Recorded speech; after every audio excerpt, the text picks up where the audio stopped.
asalaamu calaykum waraxmatullaahi wabarakaatu saaxiibayaal meel walbaad ku sugantii kusoo dhowaada channelkeenna Hogan 24 Media waanigoo Cabdulle Macalin Maalto.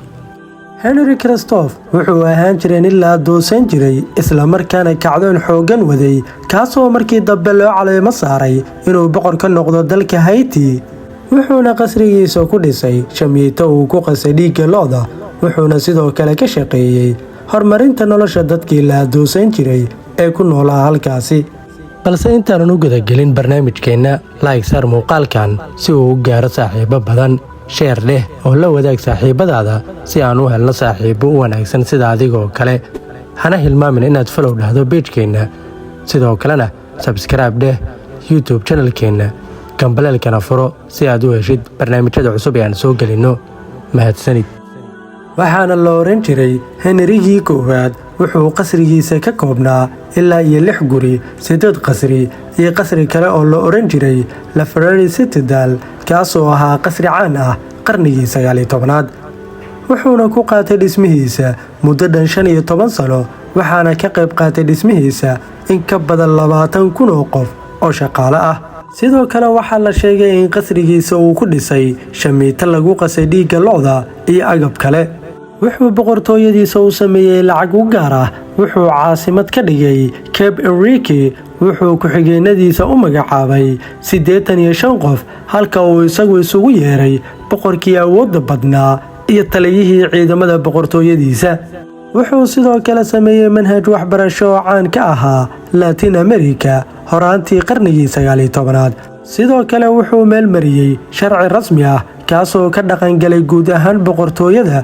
wuxuu sidoo kale soo jeediyay in si khasab ah lagu shaqaaleysiiyo dadkii la soo adoonsaday si ay u dabaraan noloshooda.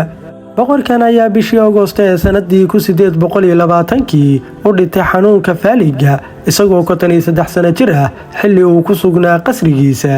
kadib dhimashadii Henry Christophe oo haatan laga joogo 202 sano waxaa dhacay afgambiyadii ugu waaweynaa iyo isbeddello siyaasadeed kaasoo horseeday in si degdeg ah loogu dhawaaqo dalka maanta la yiraahdo Haiti. xilligaas dalka waxa uu kala qaybsanaa koonfurta iyo waqooyiga oo ay kala hogaaminayeen Alexander Pashin iyo Christophe. sidoo kale boqorkii Haiti ayaa la rumaysan yahay in sanadkii 767 uu ku dhashay jasiiradda ku taala Caribbean.